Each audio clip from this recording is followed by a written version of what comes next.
ಸ್ವಲ್ಪ ಡಿಸಪಾಯಿಂಟ್ ಆಯಿತು. ಯಾಕೆಂದರೆ ಗ್ಲಿಮ್ಸ್ ಏನಾದರೂ ಒಂದು ಆ್ಯಕ್ಷನ್ ಸೀಕ್ವೆನ್ಸ್ ಟ್ರೈಲರ್ ಅಲ್ದಲ್ಲೇ ಏನಾದರೂ ಒಂದು ಇಟ್ಟಿರ್ತಾರೆ ಅಂತ ಎಕ್ಸ್ಪೆಕ್ಟ್ ಮಾಡಿದ್ದೆ. ಪರವಾಗಿಲ್ಲ. ನಮಗೇನು ಸಾಂಗ್ ಬಗ್ಗೆ ಹೇಳೋದಾದ್ರೆ, hello guys, welcome to KVO channel. ನಾನು ಆಶಿಕ್. ನಾನೀಗ ರಿಯಾಕ್ಟ್ ಮಾಡೋಕೆ ಹೊರಟಿರೋಂಥದ್ದು ಕಾಟೇರದ ಥೀಮ್ ಸಾಂಗಿಗಾಗಿರೋವಂಥದ್ದು. ನೋಡಿ ಗುರು, ಥೀಮ್ ಸಾಂಗ್ ಆಗಿರೋವಂಥದ್ದು ನಾವು ಎಷ್ಟು ವೆಯ್ಟಿಂಗಲ್ಲಿ ಇದ್ವಿ ಅಂತ ನಿಮಗೆಲ್ಲರಿಗೂ ಗೊತ್ತೇ ಇದೆ. ಯಾಕೆ ಅಂದರೆ ಸ್ವತಃ ಡಿ ಬಾಸ್ ಅವರೇ ಹೇಳಿದ್ದಾರೆ, ನೀವು 1970s ಸಾಂಗ್ ನೋಡ್ತಿದ್ದೀರಾ, ಆ ಒಂದು ಮೆಂಟ್ಯಾಲಿಟಿಲಿ ನೋಡಿ ಅಂತ. ಬಟ್ ಮಾಸ್ ಸಾಂಗಿಗೆ ಯಾವುದೇ ಕಾರಣಕ್ಕೂ ಆ ಥರ ಒಂದು ಮೆಂಟ್ಯಾಲಿಟಿಲಿ ನೋಡೋ ಅಗತ್ಯ ಇಲ್ಲ. ಮಾಸ್ 90ಸ್ದಾಗಲಿ 80ಸ್ದಾಗಲಿ ಯಾವುದೇ ಕಾರಣಕ್ಕೂ, 70ಸ್ದಾಗಲಿ ಯಾವುದೇ ಟೈಮಿಂದಾಗಲಿ ಗುರು ಮಾಸೇ ಆಗಿರೋವಂಥದ್ದು.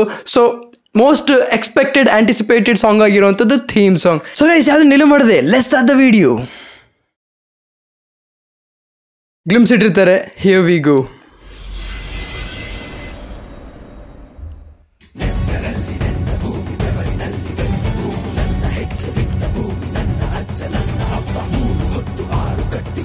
ನನ್ನ ಫೇವ್ರೆಟ್ ಪಾರ್ಟ್ ಇದು.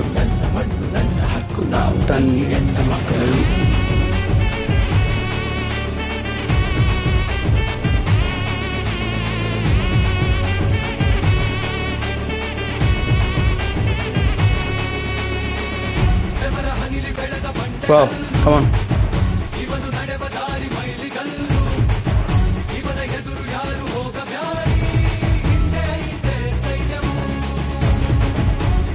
ಯೋ, ಆ ಶಾರ್ಟ್ಸ್ ಎಲ್ಲ ಅಮೇಝಿಂಗ್ ಇದೆ.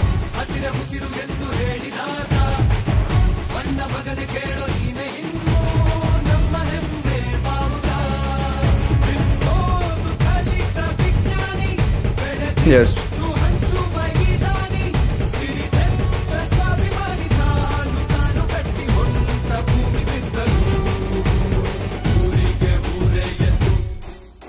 ವಾವ್. ನಾನು BTS ಕೂಡ ಎಂಜಾಯ್ ಮಾಡ್ತೀನಿ. ಬಿಹೈಂಡ್ ದಿ ಸೀನ್ಸ್ ಅಂತೂ ನನ್ನ ಫೇವ್ರೆಟ್ ಪಾರ್ಟ್.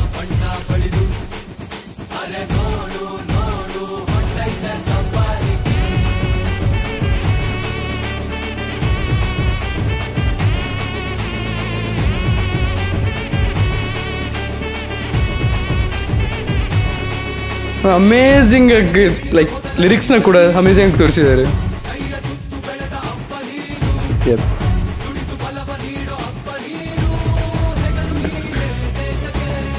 ಹೌದು, ಮಾಸ್ ಆಗಿದೆ ಗುರು.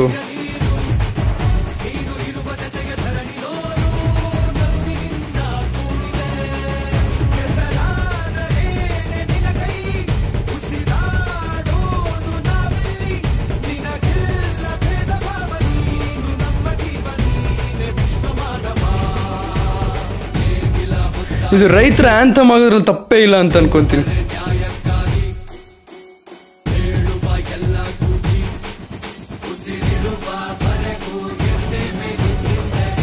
ಅನ್ನನ ದ್ಯಾವ್ರು ಅಂತಾರೆ, ಅಂತ ದ್ಯಾವ್ರನ್ನೇ ಸೃಷ್ಟಿ ಮಾಡೋ ಡೈಲಾಗ್ ಇಟ್ಟಿದ್ದಾರೆ. ರೈತ ಮಾತ್ರನೇ.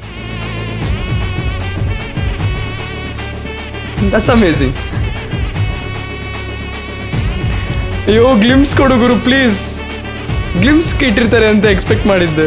ಲೈಕ್ BTS ಇಟ್ಟಿದ್ದಾರೆ.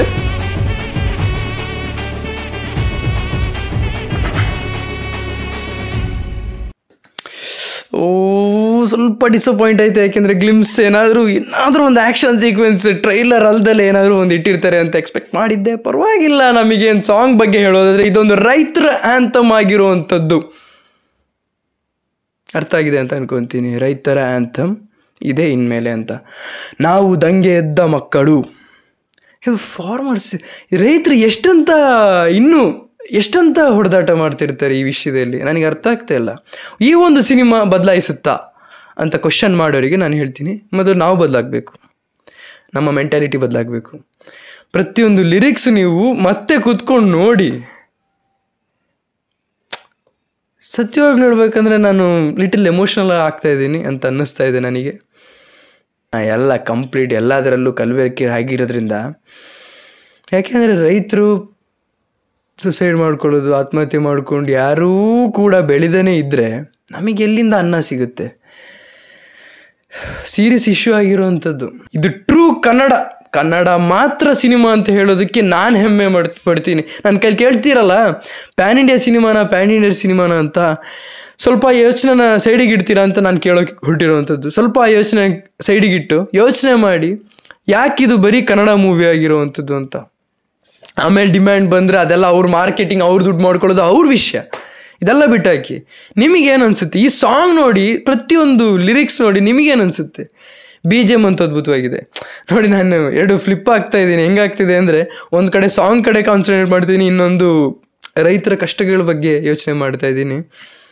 ಸಾರಿ, ನಾನು ನಿಮಗೆ ಎಲ್ಲೆಲ್ಲೋ ಕರ್ಕೊಂಡು ಹೋಗ್ತಿದ್ರೆ ನನ್ನ ತಪ್ಪೇ ಅದು. ಬಟ್ ನನಗೇನು ಅನ್ನಿಸ್ತಾ ಇದೆ, ನನ್ನ ಮೈಂಡಿಗೆ ಈ ಸಾಂಗ್ ನೋಡಿದ ತಕ್ಷಣ ಏನು ನೋಡಿ, ನಾನೇ ಒಂದು ರೇಂಜಿಗೆ ರೀಚಾರ್ಜ್ ಆಗ್ತಿದ್ದೀನಿ ಅಂದರೆ, ಜಸ್ಟ್ ಇಮ್ಯಾಜಿನ್ ಮಾಡಿ ಥಿಯೇಟ್ರಲ್ಲಿ ಮೂವಿ ನೋಡಾದ್ಮೇಲೆ ರೈತರ ಮೇಲೆ ಯಾವ ರೇಂಜಿಗೆ ರೆಸ್ಪೆಕ್ಟ್, ಯಾವ ರೇಂಜಿಗೆ ರೈತಾನೇ ನಮ್ಮ ಬೆನ್ನೆಲುಬು ಅಂತ ಹೇಳೋದಕ್ಕೆ ಈ ಒಂದು ಸಾಂಗ್ ಆ್ಯಂಥಮ್ ಆಫ್ ಫಾರ್ಮರ್ಸ್ ಅಂತ ಒಂದು ಏನಂತಾರೆ, ಫಾರ್ಮರ್ಸ್ ಡೇ ದಿನ ಒಂದು ಒಳ್ಳೆ ಸಾಂಗ್ನ ರಿಲೀಸ್ ಮಾಡಿದ್ದಾರೆ. ನಾನಂತೂ ತುಂಬಾ ಖುಷಿಯಾಗಿದ್ದೇನೆ. ಎಂಟೈರ್ ಟೀಮಿಗೆ, ಕಾಟೇರ ಟೀಮಿಗೆ ತುಂಬ ಖುಷಿ ಆಯಿತು ಸಾಂಗ್ ನೋಡಿ. ಮತ್ತೊಂದು ಸತಿ ವಿಸಿಟ್ ಮಾಡ್ತೀನಿ, ಸಾಂಗ್ ನೋಡ್ತೀನಿ ಅಫ್ಕೋರ್ಸ್.